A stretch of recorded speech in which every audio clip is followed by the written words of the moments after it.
So let's continue this discussion of those secret societies, Havaot. It's called Havura Kedosha. Havura Kedosha. Those were people who took upon themselves to engage in the study of Torah and Kabbalah and the mystical activity as much as possible in order to enhance what they called La'akama Shechinta Me'afra, to raise the Shekhinah from the dust. For them, what they see is the Shekhinah is in exile, and they have to bring it back. And they believed that through their religious activity, they could change the status of the world. And from that time, we have of course the esoteric literature, the one that is found in the writings of the Arizal, that he did not write himself, but his student Rabbi Haim Vital wrote. But there are also some pieces of liturgy that we have incorporated, and they come from that same culture. Probably the most famous one is Lecha Dodi Likrat Kala.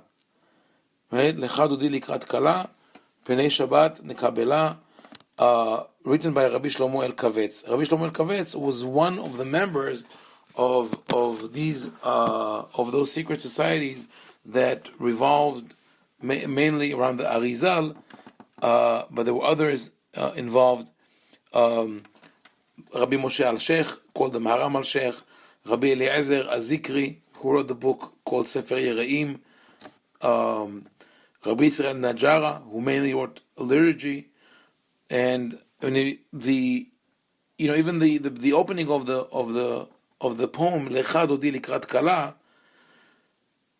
go towards the bride, my beloved. Now you realize that the Kabbalistic element there is that we have mentioned in the discussions about the Yehud, where the beloved is God, who is represented by the Sephir of Tiferet, and he is prompted to go towards the Kala, the bride, who is the Shekhinah, Knesset Israel, the nation. So they are now engaged in this act of Yehud, and from that literature also comes the poem of the Arizal that some people read on Friday night, Azamer Bishvahim,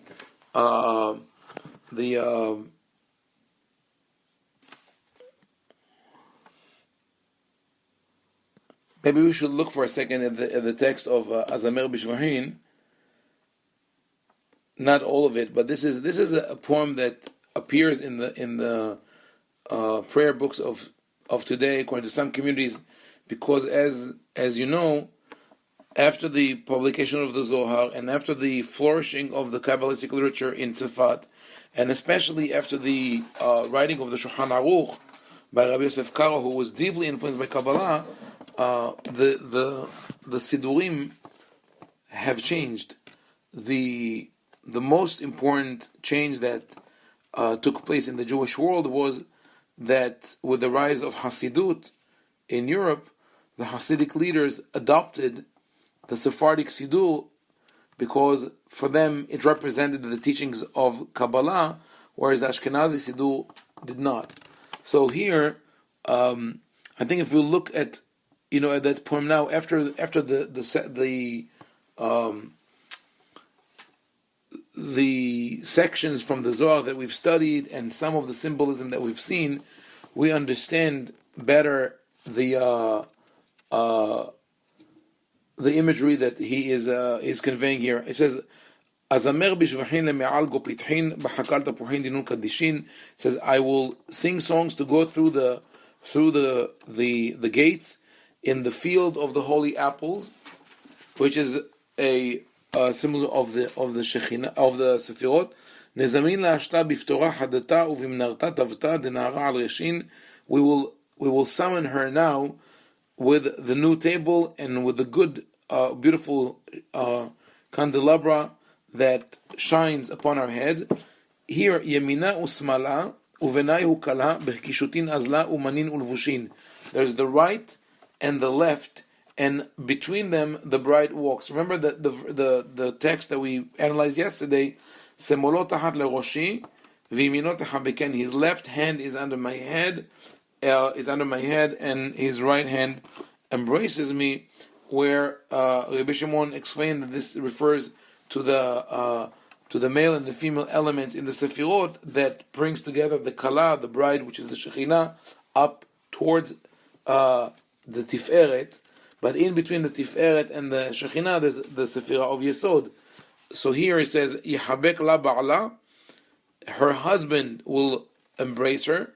The husband is God Tiferet, and she is the Shekhinah, the Knesset Israel, Uvisoda dila, and in her foundation, which is Midat Yesod, that is in between the Tiferet and the Shekhinah, David Naihala Yehe Katish Katishin. He will in the Yesod, he will hammer, I mean, like a mortar and pestle, but that is understood as hammering away or driving away the forces of evil, but also that is a metaphor for the holy union between the husband and wife.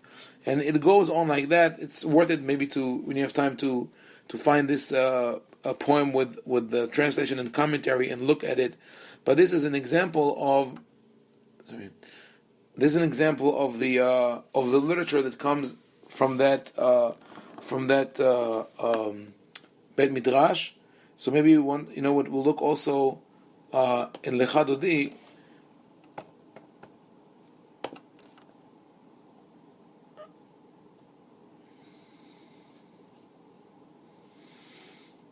Let me share the text with you. Lecha Dodi, we all know it by heart, but Lecha Dodi, right? He says, Shamor v'zachor b'dibur echad, hishmi'anu el hameyuhad, Adonai echad u'shmo echad, leshem ultiferet v'litila. Those are words that could be understood literally as talking about the pshat. It speaks about the laws of Shabbat that are written differently in the first commandment and the last commandment. In one it says Shamor, guard the day of Shabbat, and the other one it says Zachor, remember the day of Shabbat. But then it says Hishmi'anu El HaMeyuhad. El HaMeyuhad is the unified God. I mean, if you look at it from the point of view of the philosophers, that's the unique God. From the point of view of the Kabbalist, it's the unified God. It's a difference between them. The unified God is God who is made from this dynamic world of Sefirot that we have to unite. And that's why it says, Hashem Echad U'Shmo Echad. God is one and His name is one. That is the process of unification of the two parts of the name of God. And there are other elements here. Another poem from that time that is very famous, also from the same circle, is Yedid Nefesh. You familiar with Yedid Nefesh? Yedid Nefesh, Ava Rahaman, Meshoch Avdach El Retzonach, Yarutz Avdach Kemo Ayal. So, you familiar with this piyut? Yedid Nefesh, Yedid Nefesh. It's a very famous one. He speaks about bring your servant to your ratzon, the divine will, and at the end, Ta'ir Eretz Migvodach, let the land shine with your glory. Remember, we saw that Eretz in the language of Kabbalah, Eretz is Shekhinah. So there are elements here not as strong as in the Azamer B'Shvahim of the Ari or Lecha Dodi, but it's still there. So those are things that came from that circle, and there are all songs of redemption, of Geulah, of praying. But there were two circles: the circle of the Kabbalists who formed their holy societies, secret societies where they're concentrated and learn, and the knowledge that they pass on to people to get them also engaged, but at a much lesser level. And also from that time, there's an interesting story, about the Arizal. It's part of the book Shivhei Ari, the literature which praises the great scholars, the great rabbis. So there's a book like that about the Ari, and the story goes that on one Friday evening, he took his Havura Kadisha, his holy, gathering, right, this secret society, and they went out to the mountains of Tzefat to recite Kabbalah Shabbat. And if you were ever in Tzefat on Shabbat, you know that you really have a very special, feeling just standing there on the mountains and seeing this, the sunset and praying. It's beautiful. Which is, Lily, back to your question about, the teaching Kabbalah. I think that's, one time you have to take them maybe to maybe Big Sur and do the Kabbalah Shabbat there. They will feel like the mystics in Tzefat, or as close as it could come. But at a certain point, the Arizal told them, we could go now by the power of the mystical names that I know. We could all travel to Jerusalem and do the Kabbalah Shabbat there, near the Temple Mount. And his associates, his disciples said, that is a great idea, but let us go and tell our wives and our families, so they won't be concerned when we don't come back the whole Shabbat, because once we travel to Jerusalem, we cannot come back before Shabbat. And he said, it's too late now. There was a moment, there was a window of opportunity, and we have lost it. So, to go back to the story, that the Arizal said, you lost the momentum. It's too late. You were not ready. So it seems like the part of the activity of the Kabbalists was just out of frustration, feeling that there's nothing that they could do in practice. You have to realize that with all those imperial powers working in the world, you have the Spanish Empire and the British Empire, which is rising, and the Ottoman Empire. And what could you do as a wandering Jew? The only thing that they could do is engage in this Kabbalistic activity. But also the message of the story is, you have a window of opportunity. It might be very narrow. You have to use it. Don't let it go. So that is what happens in Tzefat at the time. When that's going back to your question about what did they do in terms of redemption. They never felt that they are the only ones who could do it, but there were times where some people felt we could do it better than others. And it's our role, it's our purpose to do it. Following that, we have, and this is maybe because now we're driven to an extreme, this ideology evolved into something that became destructive for the Jewish people, and that's the rise of Shabbatai Tzvi. So this is a whole part of a process, because people are obsessed with the idea of redemption, and because they are frustrated with the Spanish expulsion, this devastating. They were there for almost 1,000 years, and you have hundreds of thousands of Jews wandering all over the world.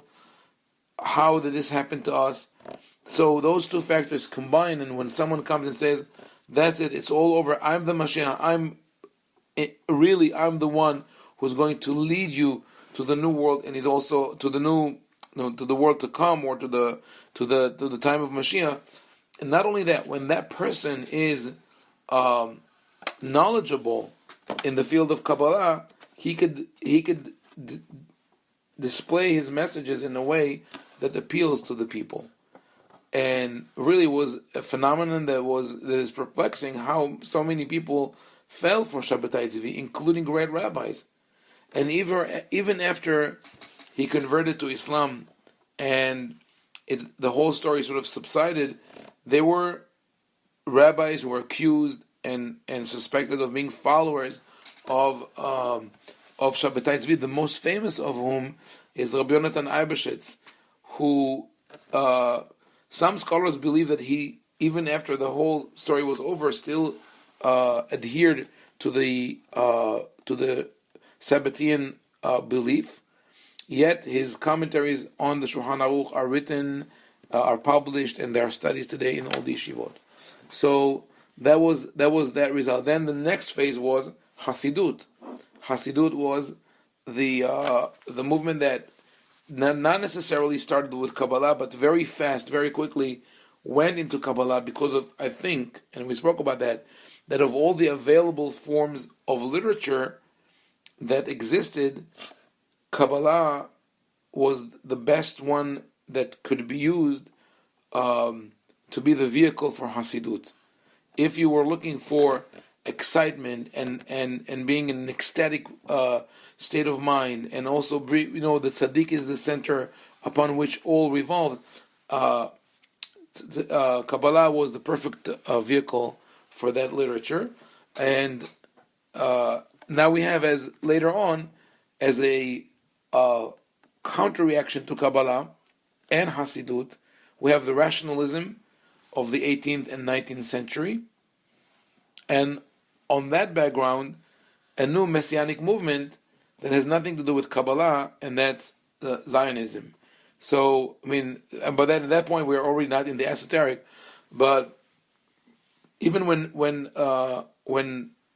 Zionism started presenting itself as a movement in Europe, there were people who aligned themselves with Zionism based on their Kabbalistic beliefs, and you would find really that among the Hasidic Jews, most Hasidic leaders in Europe were actually in favor of Zionism. It was only the more fanatic leaders in Hungary who were against it, and most rabbis in the Sephardic world who were more steeped in Kabbalah were also in favor of Zionism, because they felt it is the beginning of redemption. So to answer, finally, to sum up that question about whether the Kabbalists were elitists that did not care about the redemption of the nation of the people, the answer is, for most of them, it was not. They were not separate from the people. They saw themselves as active, not only as active participants, as the leaders in that struggle to bring forth the redemption, and it manifests itself in many different ways in their secret societies, in their liturgy, and so on. So we still need to talk about the character traits and how are they understood in Zohar and how do they relate to the literature of Mussar. So that is our next part of the discussion. So to talk about the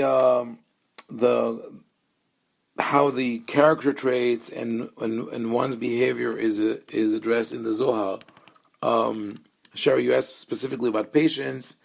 This is an attribute that is tightly connected in our sources also to the concept of anger. Someone who could get angry easily. It's interesting that the two elements of Olam HaAtzilut, of the full world of the Sefirot, are divided into two faces that are called Arich Anpin and Ze'er Anpin, the great face and the small face. Now, this is an appropriation of a term that is used in the Torah. In the Torah, we find in what is later called the 13 attributes of mercy, Tlat Asar Mechilan Derachameh. When God presents himself to Moshe and teaches him of his ways, he says, Adonai, Adonai El Rahum Vehanun, Erech Apayim Verav Chesed Ve'emet. Notzer Chesed, etc. But so the term is Erech Apayim. Erech Apayim literally Erech means long, Apayim means face.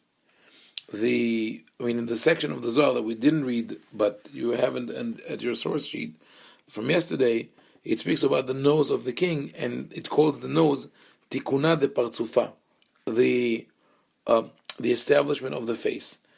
This, in turn, is also a halachic term that says that in the case of, God forbid, someone, they find a victim, a dead body, the way to identify a body is with the nose. If the nose is missing, if it was mutilated, you can't identify it completely changes the personnel, and it's true.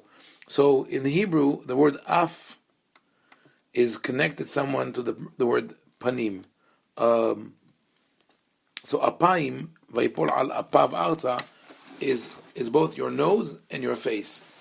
So when you say erech apayim, it could be translated as it was in Kabbalah as the long face, but it really means that the other meaning of af in Torah is anger. When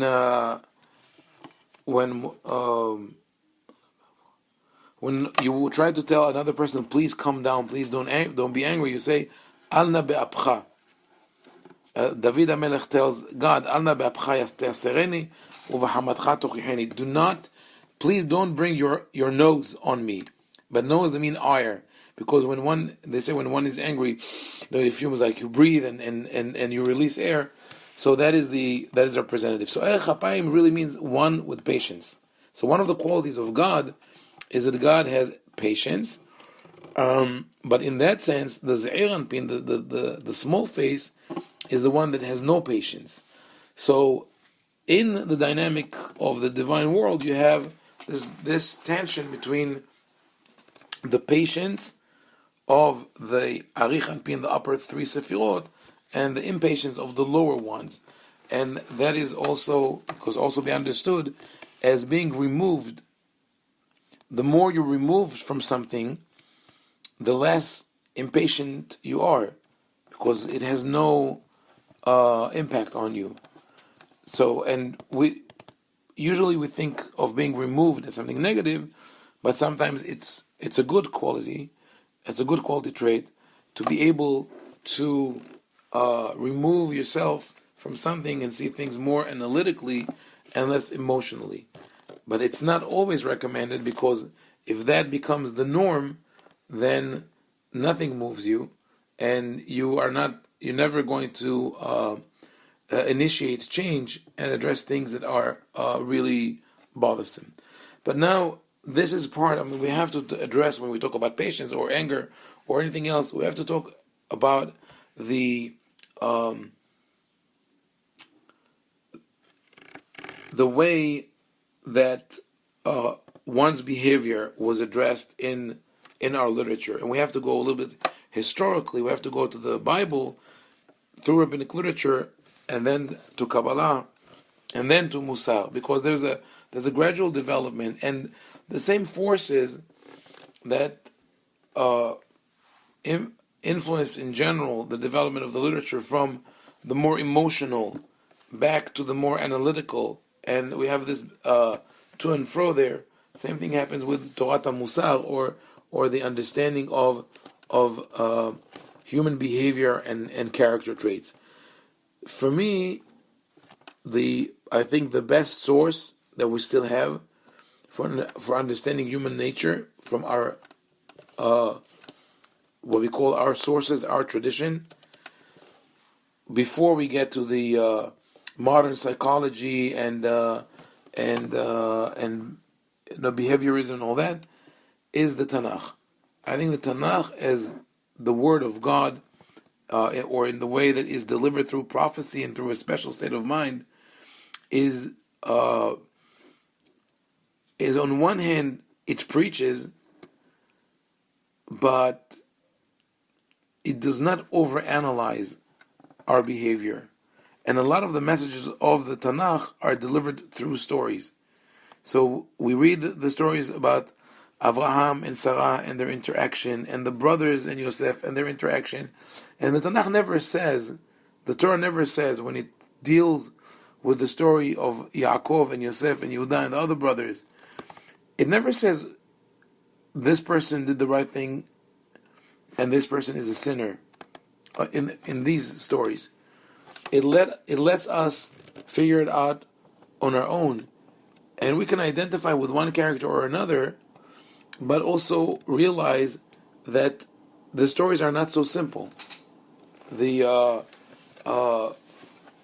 idea of a perfect human being doesn't exist. We could be wonderful human beings in one setting and terrible human beings in another setting, or we could be somewhere in between, a balanced one, not special or blatant art setting in any situation. But there's a lot of discussion in the human condition in the Torah. I think mainly in the stories of the forefathers of Avraham, Yitzhak, Yaakov, and their families, and definitely in some of the books of the prophets, more in Isaiah and Yirmiyahu and their contemporary Micha and Hosea. They talk about the human condition and behavior and the hierarchy of not letting rituals override the basic civility, manners, etc. And then we have, of course, what is called the wisdom literature in the Tanakh, which are the books of Tehillim and Job and Proverbs, Emet, Iyov, Mishle, Tehillim, and some of the Megillot as well. So I think that we have vast literature that if one reads it without using any of the later literature of philosophy, of Kabbalah, of Hasidut, there is so much there that could really contribute to a better understanding of human nature and our behavior. But that's what we have in Tanakh. In rabbinic literature, there is a broad discussion, on many different levels, a discussion of of character traits. The rabbis praise patience. For example, they take it's already in Proverbs. In Proverbs we read the pasuk Tov erech apayim miloched ir moshel berucho miloched ir. If you could control your anger, if you can have patience, you're better than the greatest hero who conquers a city. The rabbis took this verse and said, Ezeu gibor hakofesh et yitzro. He who subjugated his evil inclination is the hero. So they took it out of the context of patience. But in other places, they speak about how you have to be able to not respond when you're being insulted or not being dragged into a fight. And throughout rabbinic literature, mainly the Agadah literature, we find scattered sayings that speak of the praise of being humble, being patient, not being angry, knowing to spend but not being a spendthrift, not being stingy. All these things are scattered throughout rabbinic literature, and they have no, as we say, mishnah sdura. There's no methodology that someone says, let's put everything together thematically. That even with the key collection of the time, which is Pirkei Avot, right? The sayings, the teachings of our fathers, which seems to revolve around the subject of character traits and behavior and Mussar and all that. But this is just an anthology. There's no inner, if you realize that most of Pirkei Avot has no inner sequence or logic. It's just by chronology. This rabbi said this rabbi said that, and it's even disrupted in one place. The chronology is disrupted to put all the rabbis from the dynasty of the house of David, and then they go back to chronology. That's Pirkei Avot. An anecdote on that: a rabbi who was the rabbi of the campus in the university in Beersheba in the Negev, I think his name was Rabbi Heskel Sofer, wanted at one point to teach a course on Pirkei Avot. So he advertised the course on the university schedule, and no one showed up. Maybe one person registered for the course. So he realized that Israeli students, now it has changed, but back in the day, it was like 30, 40 years ago, back in the day, people were not, they defined themselves as secular Israelis. We wanted nothing to do with the Mishnah or the teachings of the fathers. It's not for us. So the rabbi scratched that, and the next semester he offered a different course Chinese philosophy. And that went very well. A lot of people registered, and only halfway through the course, he told the student the secret that he was basically teaching them Pirkei Avot. He was teaching them the teachings of the father, just with a little bit paraphrase to look like Chinese philosophy. So there are great insights there, but as I said, it's not organized. The first that we could say organize this material of what we call Mussar, or the understanding of the human nature, and put it in a formative halacha, is Maimonides. I mean, a little before him, you have the philosophers like Rabbeinu Bahai ibn Pakuda, who wrote the books The Duties of the Hearts, where he speaks of the different character traits much more protracted than the work of Maimonides. Maimonides made it into halachot, and that is the great innovation of Maimonides. He, which later on was went through its own ups and downs, but Maimonides said, I do not view the understanding of human behavior as a branch of science or knowledge which is set apart from halakha.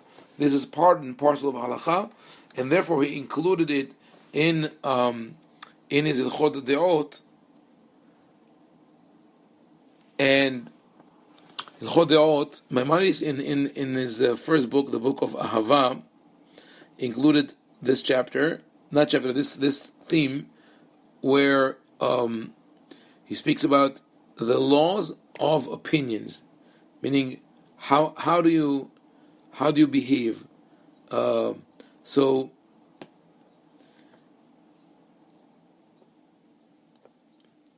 in the introduction, he says that they include 11 mitzvot, which are to emulate God's pathways, to cling to those who know Him, to love your friends, to love the converts, not to hate your friends or your brethren, to rebuke he who has sinned, not to shame other people, not to oppress the less fortunate, not to gossip or speak calumny, not to take revenge, not to keep a grudge. So he called these mitzvot from the Torah, and he called them Ilchot De'ot. And in his first halakha,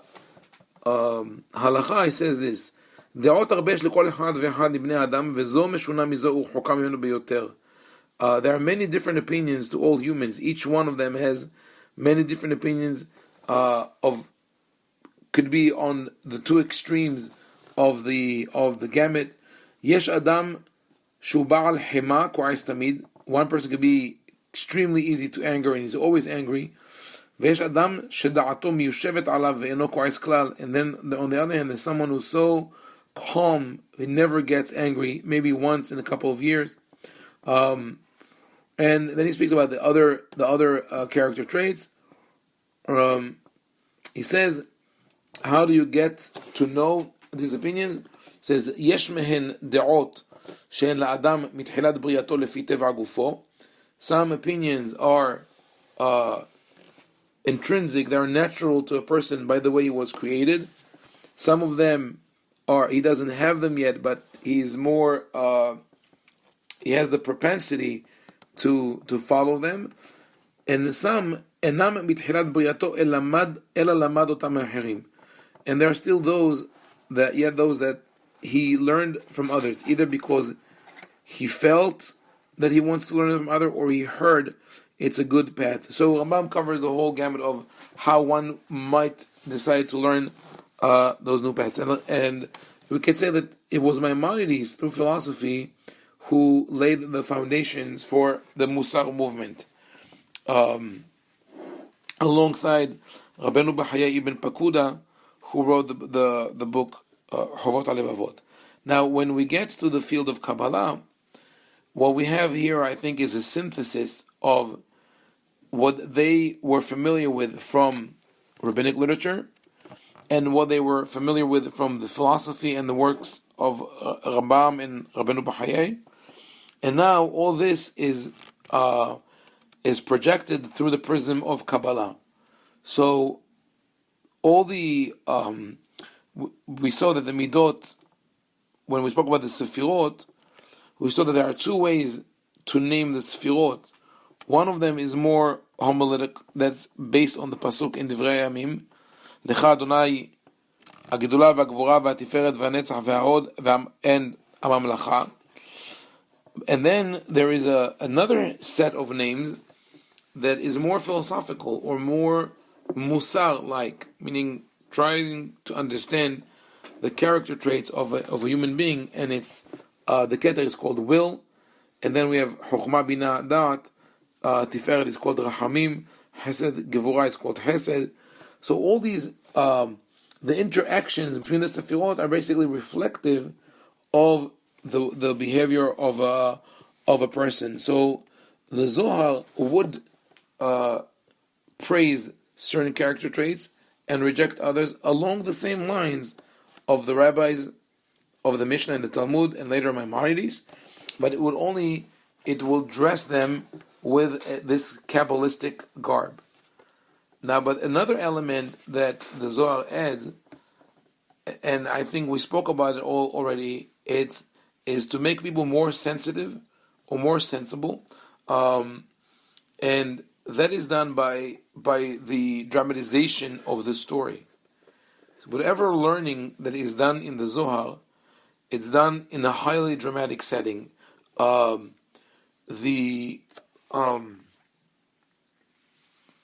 rabbi comes in and he looks at the people who are about to study, and he asks, are they all worthy?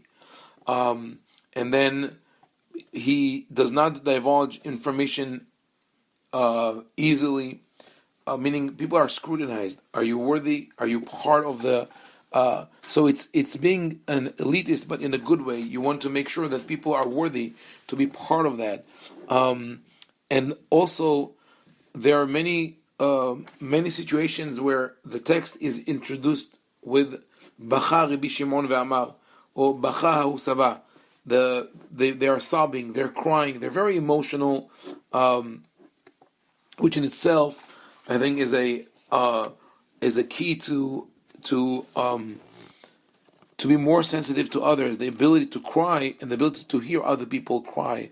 On the other hand, when people say, be strong, don't cry. Remember that midrash that I quoted from Eicha Rabati, where Metatron tells God, don't cry, I'll cry for you. This doesn't work, not in the Zohar. In the Zohar, there's a sea of literally an ocean of tears. They speak about the dim'an, about the tears that flow and fly and eventually sink into the great ocean. So the great ocean eventually becomes an ocean of tears. So the scholars of the Zohar were not afraid to deal with emotions, to deal with and to speak about the character traits, but they were all incorporated into that system of the divine flow. Nothing happens only in this world. Everything is a reflection of the upper world or something that affects the other world. So even when you talk about the love between a man and a woman, or the love between a father and a son, or even a mother and a child, all these things are reflections of and impacts on the divine, the upper world. What happens though as a result, and that's sort of something that branches off from Kabbalah, I mean within the Kabbalistic literature, and I think probably that would have been inevitable, is that, alongside even when you go back to biblical literature, there is something that accompanies the idea of sin and transgression, and that is guilt and shame. Now, guilt and shame we usually think of them as negative elements, but they're necessary in our society. It's good to have some guilt and it's good to have some shame. Someone who has no guilt is called a psychopath. It is important to have them. There's a great book that unfortunately I don't think is available in English. It's called The Guilt Whisperer, Professor Shlomo Kaniel, and that is the focus of his field is understanding guilt and shame.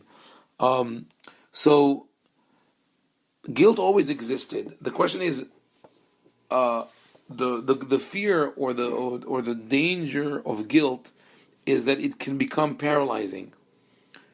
One can get caught in completely in the sense of guilt and shame, and then that person is paralyzed and unable to move forward.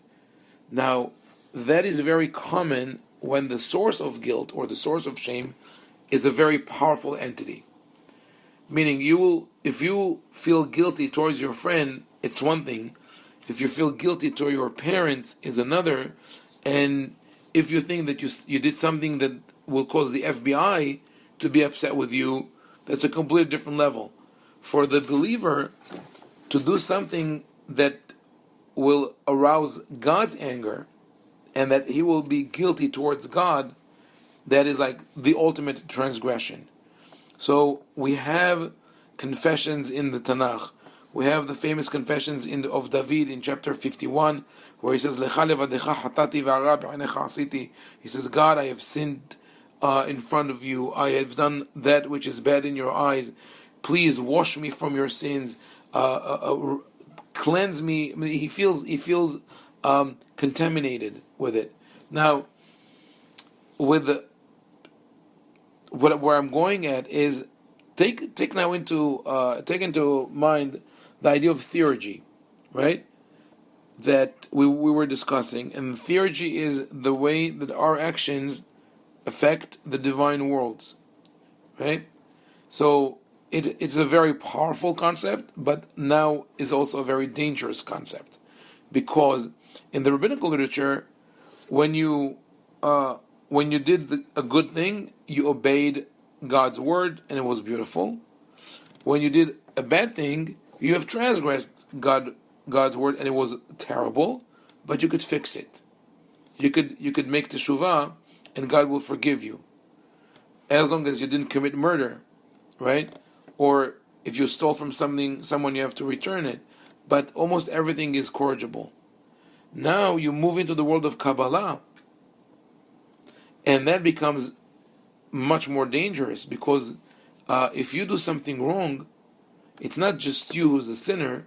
You have now caused a disruption in all the upper worlds. So obviously there were rabbis and scholars who said, "Okay, this is a great manner to get people to do things, right? We have now even a better way to threaten them." And they did do that. There are certain books that come from that period that are simply horrifying, terrifying in the way that they tell people what happens when you do that. You create mazikin, you create evil forces, you disrupt the worlds, you create demons, and so on and so. Of course, some elements were already found in midrashic literature. There's one particular book called Shevet Mussar. Okay, so never mind.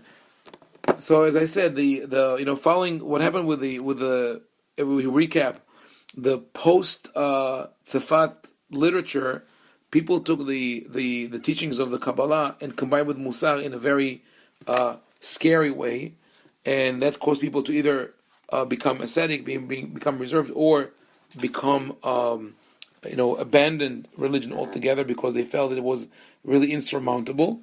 Then we have the rise of Hasidut on one hand and the Mussar movement on the other. Hasidut trying to incorporate people more into the Jewish world, accept everyone as is. But then later on, Hasidut developed the idea of dveikut. Dveikut and ayin both are mystical terms, but they sort of made them accessible for the simple person by saying all you have to do is think of how you cling to God through joy, through excitement. That was really an element that was very important in Hasidut. And as I mentioned, in the Mussar movement, when the Mussar movement was introduced by Rabbi Israel Salanter, it was because he felt that in his part of the world, in the Lithuanian Yeshivot, There was no emotion. There was only the logical, analytical analysis of the text. And his method took time to be accepted. Finally, it was accepted, but turned again into this kind of logical, rigid analysis. And in the 20th century, rabbi-ovadia appears, and he sort of combines the two methods. On one end, the Hasidut, the Lubavitch school of thought, and the Mussar that comes from the 20 yeshivot. However, this whole struggle that goes on from the time of the Tanakh till today, in the time of the Tanakh, it is less explicit, meaning it's less in the form of rebuke, but constant mentioning of how one has to behave.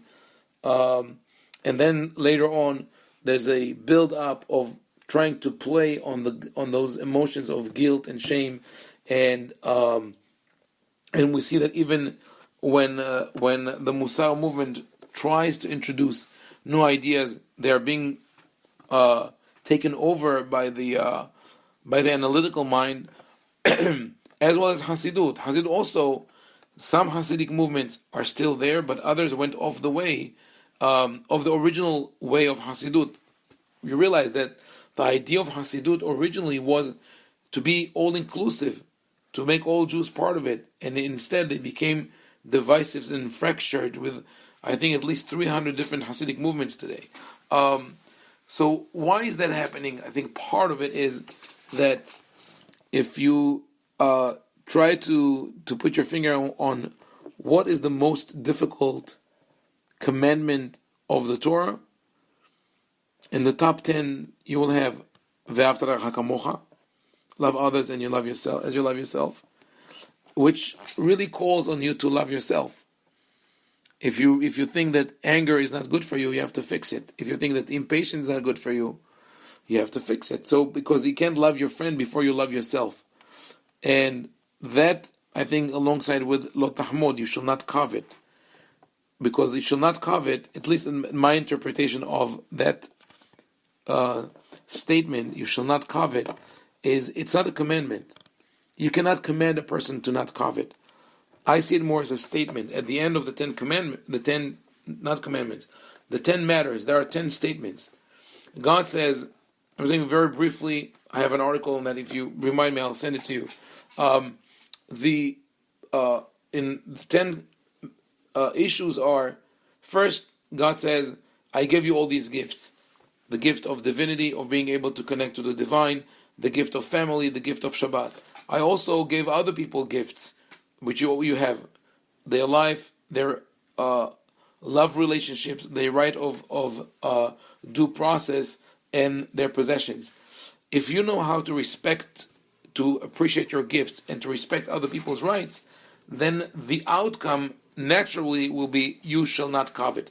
Not you shall not, you will not covet.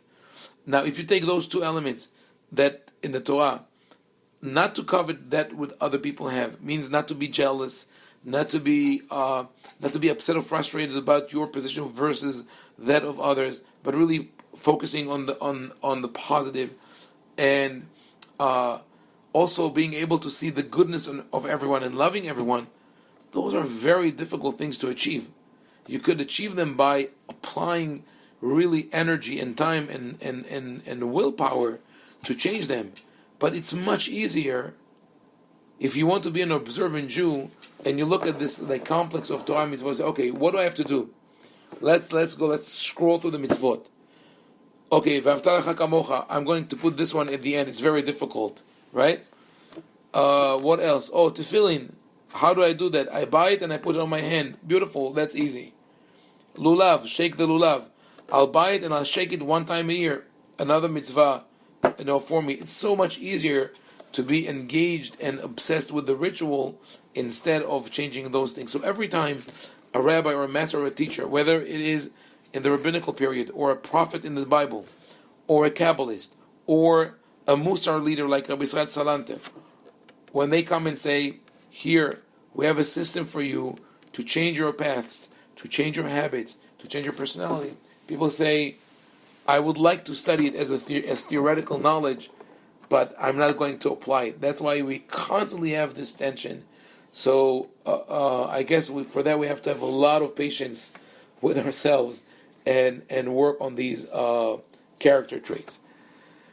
I think that tomorrow we'll discuss some more issues that were brought up today. And let me look at the notes to see if we had. I think that we've covered all the issues that were presented in the beginning of the class. We will want to talk also, as much as possible, about how the Zohar understands pain and suffering. I don't think that the Zohar could offer much in the realm of pain management, except for the fact that the pain management as it is today, done mostly through medicine and opioids, causes more damage than help to the human system, and non-conventional methods that advocate also in a way parts of control of the brain maybe have more in common with Kabbalah than they have with medicine, but they do work. But we'll talk about it tomorrow, God willing.